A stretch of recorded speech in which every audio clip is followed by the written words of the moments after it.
10월 7일 새벽 예배 말씀 전하도록 하겠습니다. 먼저 기도드리시겠습니다. 하나님 아버지, 이 새벽에 또 저희가 하나님의 말씀을 듣고자 합니다. 좀 하나님과 함께함으로 시작하는 이 모든 하루가 좀 오직 좀 하나님을 바라보고 늘 하나님을 생각하고 늘 하나님을 향해 마땅히 가져야 하는 그 경외함을 저희가 가지며 오직 하나님의 뜻대로 또 하나님을 위해서 우리가 살아갈 수 있는 그런 하루가 될 수 있도록 은혜를 베풀어 주시옵소서. 무엇을 하든 그 모든 것이 좀 하나님의 영광을 위하여서 하나님이 말씀하신 그 뜻에 따름으로 살아가는 그러한 시간들 되게 하여 주시옵소서. 예수님의 이름으로 기도드리옵나이다. 아멘. 오늘 보실 말씀은 에베소서 5장 22절에서 33절입니다. 에베소서 5장 22절에서 33절, 신약성경 제성경책으로는 315쪽에 있습니다.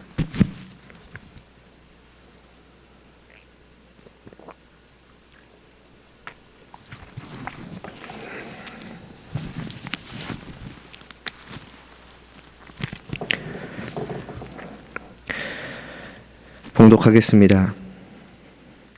아내들이여 자기 남편에게 복종하기를 죽게 하듯 하라. 이는 남편이 아내의 머리됨이 그리스도께서 교회의 머리됨과 같음이니 그가 바로 몸의 구주시니라. 그러므로 교회가 그리스도에게 하듯 아내들도 범사에 자기 남편에게 복종할지니라. 남편들아 아내 사랑하기를 그리스도께서 교회를 사랑하시고 그 교회를 위하여 자신을 주심같이 하라. 이는 곧 물로 씻어 말씀으로 깨끗하게 하사 거룩하게 하시고 자기 앞에 영광스러운 교회로 세우사 티나 주름 잡힌 것이나 이런 것들이 없이 거룩하고 흠이 없게 하려 하심이라. 이와 같이 남편들도 자기 아내 사랑하기를 자기 자신과 같이 할지니 자기 아내를 사랑하는 자는 자기를 사랑하는 것이라. 누구든지 언제나 자기 육체를 미워하지 않고 오직 양육하여 보호하기를 그리스도께서 교회에게 함과 같이 하나니 우리는 그 몸의 지체임이라. 그러므로 사람이 부모를 떠나 그의 아내와 합하여 그 둘이 한 육체가 될지니 이 비밀이 크도다. 나는 그리스도와 교회에 대하여 말하노라. 그러나 너희도 각각 자기의 아내 사랑하기를 자신같이 하고 아내도 자기 남편을 존경하라. 아멘.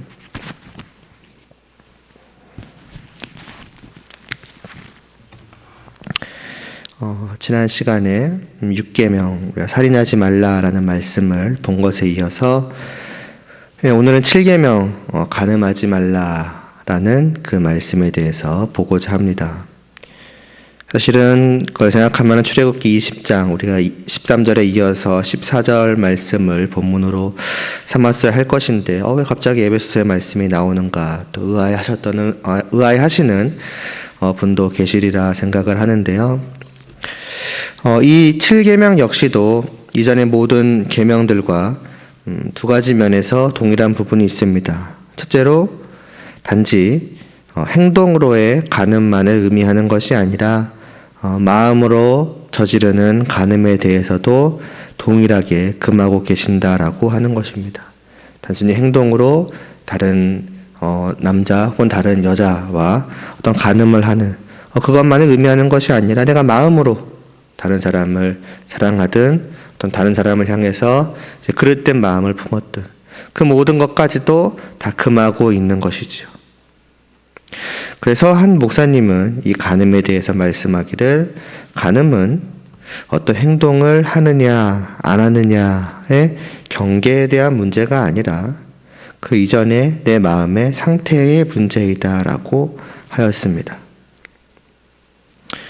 어떤 구체적인 행동이라고 하는 그 선을 넘으면 죄를 지은 것이고 그 선을 아슬아슬하게 넘지 않은 것에 그치면은 죄가 아니고 그런 것이 아니라 이미 그 마음을 먹은 순간 행동하는 것과 동일한 죄를 지은 것이라 하는 것입니다.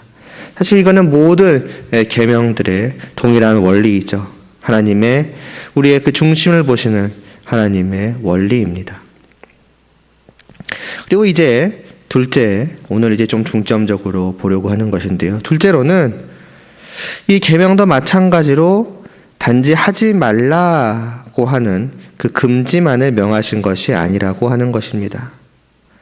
반대로 적극적인 마음과 행동을 명하시고 계신다는 것입니다.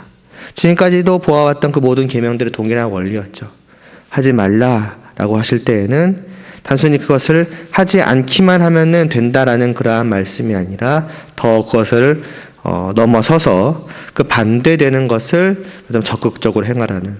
그래서 지난 시간에도 보았던 것처럼 살인하지 말라라는 말씀은 단순히 다른 사람을 해하지 않으면 되는 그것에 그치는 것이 아니라 더 나아가서 적극적으로 다른 사람들을 사랑하고 다른 사람들을 보호하고 다른 사람들이 잘 살아갈 수 있도록 돕는 그것까지 포함하는 것이라 말씀하지 않았습니까? 이 간음 역시도 마찬가지라고 하는 것입니다. 다시 말해서 간음은 일반적으로 보통 이제 결혼 관계에 있어서 말하지 않습니까?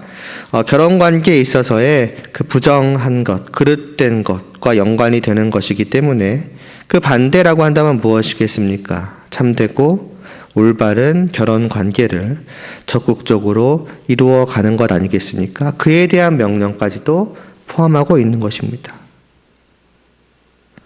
그러므로 우리는 이 계명을 온전히 지키기 위하여서 결혼이 무엇인지에 대해서 알 필요가 있을 것이라 생각이 됩니다. 그래서 오늘 우리가 읽은 이 본문의 말씀, 하나님께서 우리에게 결혼에 관하여 알도록 하신 그 말씀을 보고자 하는 것입니다. 인류의 역사 속에서 가장 먼저 이루어진 결혼은 누구와 누구의 결혼입니까? 당연하게도 태초의 사람이었던 아담과 하와의 결혼이죠. 창세기 2장 24절에서 하나님께서는 이 둘의 결혼에 대해서 말씀하시기를 이러므로 남자가 부모를 떠나 그의 아내와 합하여 둘이 한 몸을 이룰지로다 라고 하셨습니다.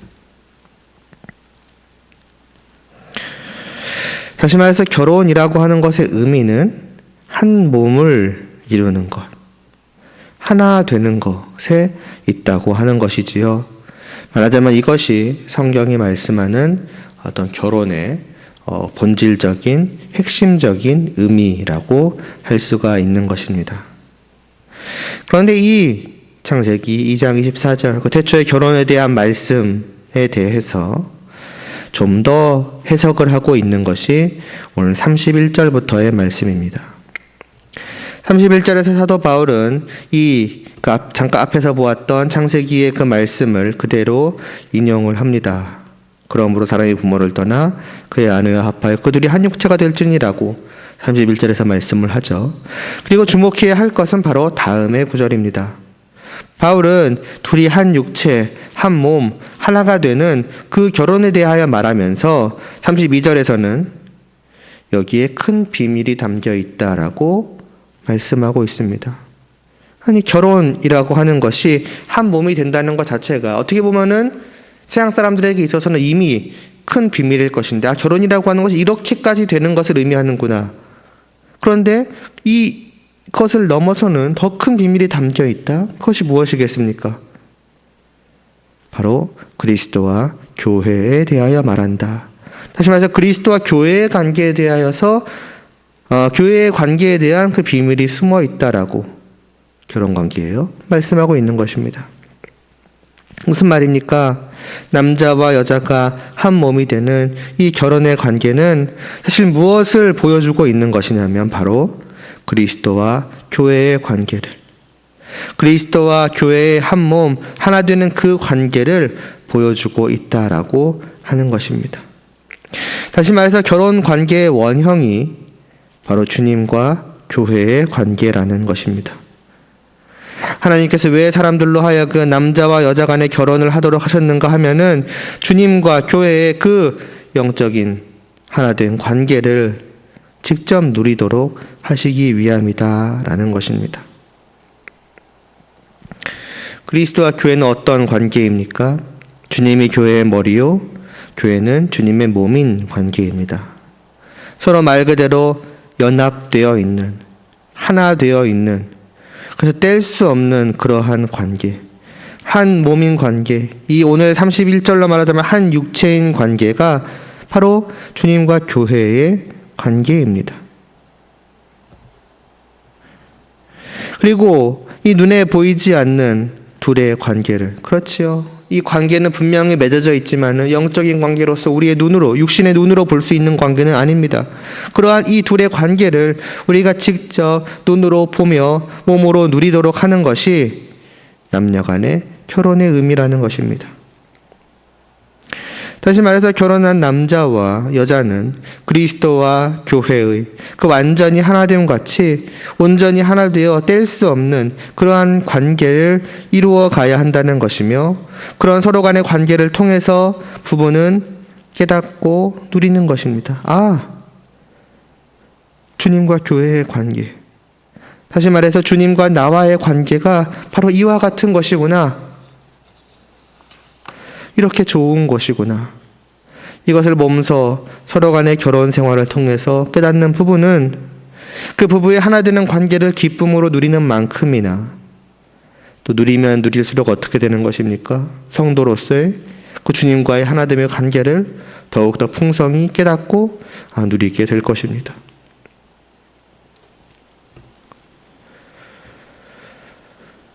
결혼의 의미가 바로 이와 같은 것이기에 남녀의 부부로서 서로 맡은 의무는 주님과 교회의 관계에서 주님이 맡으신 역할, 또 교회가 맡은 역할에 각각 기초하고 있습니다. 남편은 그리스도의 그 머리됨의 역할을, 아내는 그 교회의 몸된 역할을 맡고 있는 것이며 그에 해당하는 의무가 주어지는 것입니다. 그것이 오늘 말씀 22절에서부터 29절까지에 기록되어 있습니다. 먼저 22절부터 24절은 아내들에게 하는 말씀입니다. 이 말씀을 보시면 알 수 있으나 남편을 대하는 그 모습은 어떻습니까? 교회가 그리스도께 하듯 해야 하는 것이라 말씀합니다. 아내들이여 자기 남편에게 복종하기를 죽게 하듯 하라. 이는 남편이 아내의 머리됨이 그리스도께서 교회의 머리됨과 같음이니 그가 바로 몸의 구주시니라. 그러므로 교회가 그리스도에게 하듯 아내들도 범사에 자기 남편에게 복종할지니라고 말씀을 합니다. 남편에게 복종하는 것은 그냥 남녀 간의 관계로서만 주어지는 것이 아닙니다. 어떤 가부장적인 그런 의미로서 주어진 것이 아닌 것이지요. 남자가 우월하니 그런 게 아니라 남편에게 그 교회와 그리스도의 관계 속에서 그 그리스도의 그 역할이 그 주어진 것이니 교회가 그리스도에게 하는 것을 아내는 남편에게 함으로써 그 참된 의미를, 그 주신 결혼 관계를 누리는 것입니다. 남편들도 마찬가지입니다. 25절에서 29절까지의 말씀을 보면 남편들이 아내 사랑하기를 그리스도께서 교회를 사랑하시고 그 교회를 위하여 자신을 주심같이 하라. 이는 곧 물로 씻어 말씀으로 깨끗하게 하사 거룩하게 하시고 자기 앞에 영광스러운 교회로 세우사 티나 주름 잡힌 것이나 이런 것들이 없이 거룩하고 흠이 없게 하려 하심이라. 이와 같이 남편들도 자기 아내 사랑하기를 자기 자신과 같이 할지니 자기 아내를 사랑하는 자는 자기를 사랑하는 것이라. 누구든지 언제나 자기 육체를 머리로서 자기의 몸을 미워하지 않고 오직 양육하여 보호하기를 뭐라고 합니까? 그리스도께서 교회에게 함과 같이 하니라고 합니다. 마찬가지인 것이지요. 남편이 아내를 사랑하는 것은 남녀 간의 어떤 애정이나 아내가 어떤 그럴 만한 인간적인 자격이나 어떤 가치를 유지하고 있기 때문이 아니라 언제나 주님이 교회를 사랑하심 같이 해야 합니다. 그 아내가 주님과 교회의 관계에서 교회이기 때문에 남편은 아내가 나의 아내라는 그 사실 하나만으로 그와 같은 사랑을 해야 하는 것입니다. 세상적인 남녀 간의 애정은 서로에 대한 가치가 떨어지면 떨어질수록 아무래도 식어가기가 쉽습니다. 외모를 보든 성격을 보든 물질을 보든 처음 만났을 때 어떤 자신이 상대방에게 생각하고 기대했던 것들, 또 눈에 보여지는 것들, 그래서 어떻게 보면 가치라는 말을 사용하기가 좀 사람에게 그럴지도 모르겠지만 가장 그 가치 있어 보이는 그 모습, 그때 가장 큰 사랑을 갖게 되고 그것이 점점 시간이 흘러 나이가 들어감에 따라서 줄어들고 사그라들면 그럴수록 사랑은 점차 식어갈 수 있습니다. 모든 경우가 그러하다는 것이 아니라 그런 경우가 있을 수 있다라는 말씀입니다. 그러나 성도의 사랑, 특히나 남편의 아내를 향한 사랑은 그럴 수가 없으며 또 그래서도 안 됩니다. 주님이 교회를 향하여 하신 것을 남편은 드러내고 그러므로서 성도로서 주님과 교회를 누려야 하는 것입니다. 주님은 교회를 어떻게 대하셨습니까? 교회가 거룩하였기 때문에, 교회가 사랑할 만하였기 때문에, 교회가 그럴 만한 가치가 있었기 때문에 사랑하셨습니까? 그래서 그 가치를 유지하는 동안에 주님은 끝없이 사랑을 보내셨고 그 가치가 점차 줄어들면 줄어들수록 주님의 사랑도 식어가셨습니까? 절대로 그렇지 않지요. 조금도 그렇지 않지요. 25절 뒷부분에서 보듯 주님은 먼저 교회를 사랑하셨고 그 교회를 위하여서 자신을 주셨습니다. 자신을 희생하신 것입니다. 자신의 목숨을, 자신의 생명을 내어주신 것입니다. 그럼 그 먼저 교회를 사랑하신 그때의 교회는 어떤 상태였습니까? 조금도 그럴 만한 가치가 없는 상태였습니다. 그 약간의 깨끗함, 그 약간의 좋음, 그것도 약간의 가치라도 갖고 있었던 것이 아니라 26절에서 보듯 어떻습니까? 26절 말씀은 물로 씻어 말씀으로 깨끗하게 하사 거룩하게 하셨다 그랬지요. 주님께서 그렇게 교회를 하셨다는 것입니다. 그렇다면 그 전에 본래의 교회는 어떤 상태였습니까? 거룩하지 않았고 죄로 가득했던 상태였습니다. 그게 성도라 불리우기 이전에 우리의 본래의 모습 아니겠습니까? 아무런 가치를 빛낼 수 없는, 아니 오히려 자신의 그 더러움만을 가득 빛냈다고 해야 되나요? 그런 상태가 우리였습니다. 거들떠볼 필요조차도 없었던 그런 우리를, 그런 교회를 깨끗하게 거룩하게 하셨습니다. 죄인된 우리의 죄를 씻어 깨끗이 하시고 그렇게 하심으로써 영광스러운 교회로 세우신 것입니다. 티나 주름이나 이런 것들을 주님이 친히 자신의 목숨을 다 바쳐서 희생하심으로써 거룩하고 흠이 없게 하신 것입니다. 그리고 바로 이것이 남편이 아내를 향하는 모습이어야 한다라고 말씀을 합니다. 28절에서 그렇게 사랑하라고, 이와 같이 사랑하라고 말씀하고 있지요.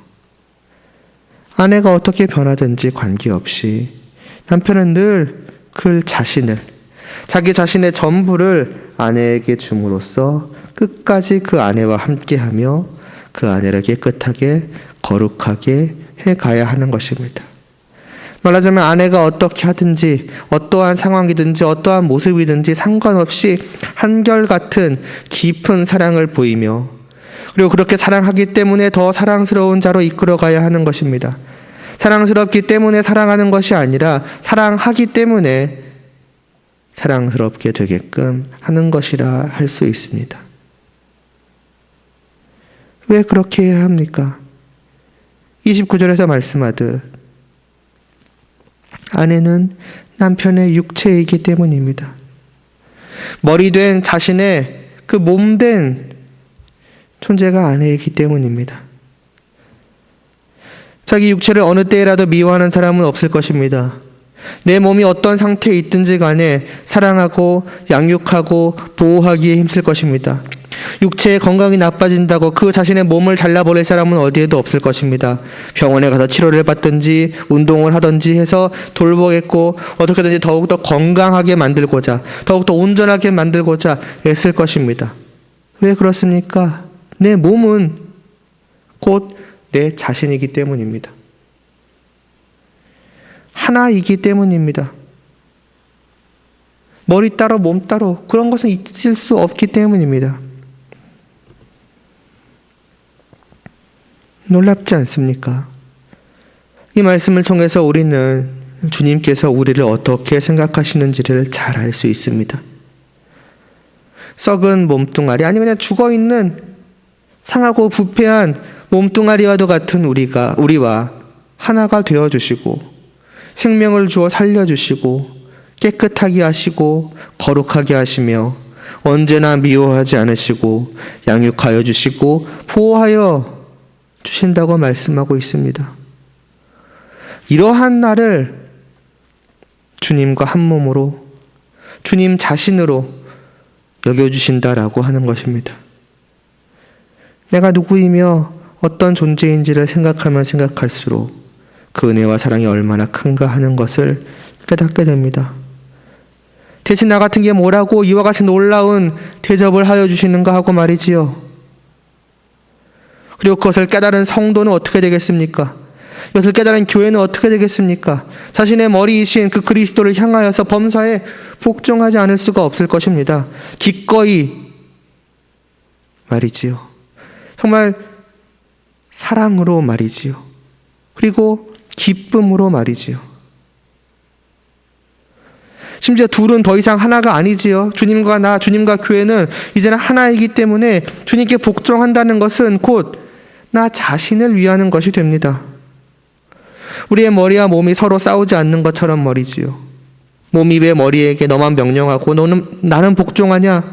왜 너와 나는 그런 관계이냐? 이렇게 말하지 않는 것처럼 말입니다. 서로 하나이기 때문에 머리를 위한 것이 곧 몸을 위한 것이기 때문에 그렇습니다. 너와 나의 구별이 없는 것이지요.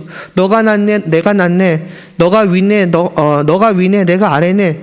머리와 몸의 관계에서는 그런 말이 필요가 없습니다. 그런 관계가 아니니까요. 그러므로 주님께 복종하는 것은 곧 한 몸된 나 자신을 위한 것이며 나를 그렇게 사랑하신 주님과 하나됨을 풍성히 누리는 것입니다. 내 머리에게 그대로 복종함을 통해서 저 영광스러우신 주님과 하나됨을 풍성히 누리는 것입니다. 결혼 관계라고 하는 것은 바로 이것을 깨닫고 누리도록 하는 것입니다. 눈에 보이지 않지만 분명히 존재하는 그 놀라운 관계를 직접 우리의 눈으로 보고 우리의 몸으로 체험하신 것입니다. 눈앞에 보이는 그 나의 상대와 말이지요. 그것을 위해서 하나님께서는 우리에게 태초부터 결혼관계를 마련해 주신 것입니다. 그러므로 남편은 주님의 역할을 아내에게 다해야 하는 것이고 아내는 교회의 역할을 남편에게 다해야 하는 것입니다. 여기에는 세상에서 말하는 어떤 불평등의 관계가 있을 수 없습니다. 다시 말하지만 둘은 남남이 아니고 그냥 가까운 관계가 아니고 하나이기 때문입니다. 너와 나라는 어떤 그런 구분이 있을 수가 없는 것이며 너에게만 좋고 나에게는 불합리한 것 이런 것이 있을 수가 없는 것입니다. 주님이 뜻하신 대로의 그 결혼 관계 속에는 말이지요. 그래서 올바른 결혼 관계는 주님과 하나됨을 누리는 그 기쁨, 그 복됨을 어떻게 보면 가장 실감 난다고 해야 되나요?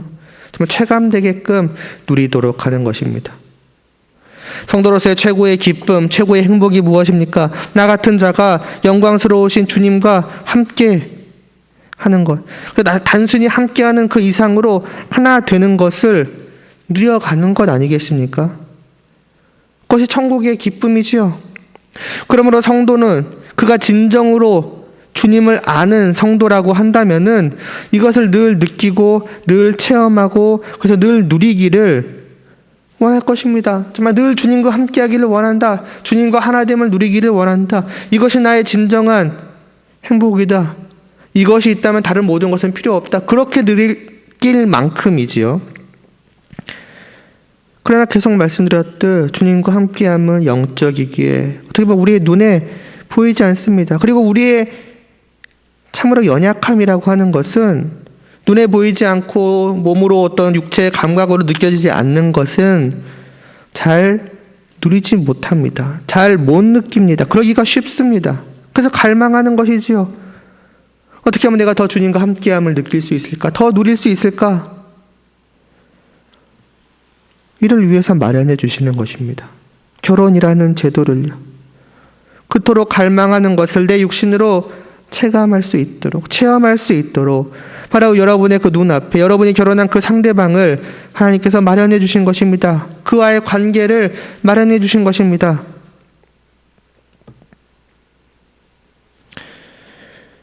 이렇게 본다면 성도에게 있어서 간음이라 하는 것은 단지 윤리 도덕적인 문제만이 아니라는 것을 잘 보여주는 것이지요. 왜 간음해야 하지 않는가? 단지 도덕적인 문제 때문인가? 그것도 물론 있지요. 그러나 보다 중요한 것은 이 본질적인 관계 때문입니다. 결국 무엇입니까? 아내든 남편이든 다른 사람을 향하여 간음한다는 것은 결국 무엇을 의미하는 것입니까? 그 하나 되는 관계를 깨는 것이지요. 다르게 말하면은 주님 말고 다른 존재를, 다른 우상을 향하는 것입니다. 그런 죄악인 것입니다. 이것이 얼마나 심각한 것인지를 깨달을 수 있지 않겠습니까? 그래서 간음하지 말라 말씀하시는 것이지요.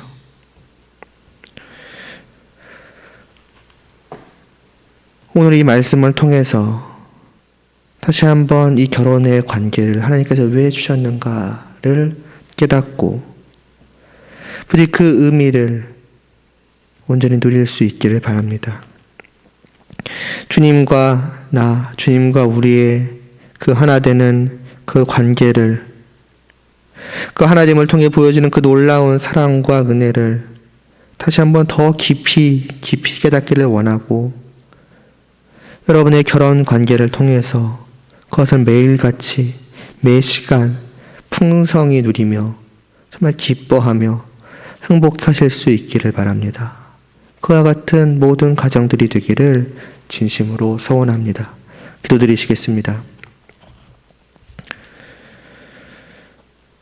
하나님 아버지, 간음하지 말라 하신 하나님의 말씀 속에 담겨있는 그 의미를 살펴보았습니다.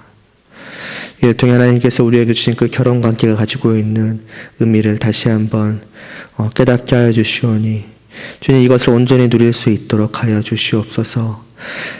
간음하지 않아야 하는, 아니 진정 성도라면은 간음할 수 없는 그 이유가 무엇인지를 깨닫게 하여 주시옵시고 우리의 머리 대신 그 주님을 다시 한번 바라보고 주님께서 우리를 위해 베푸신 그 사랑과 은혜가 얼마나 놀랍고 풍성한 것인지를 다시 한번 깨닫게 하여 주시옵시고 우리가 서로가 서로를 그와 같은 모습으로 바라볼 수 있도록 하여 주시옵소서.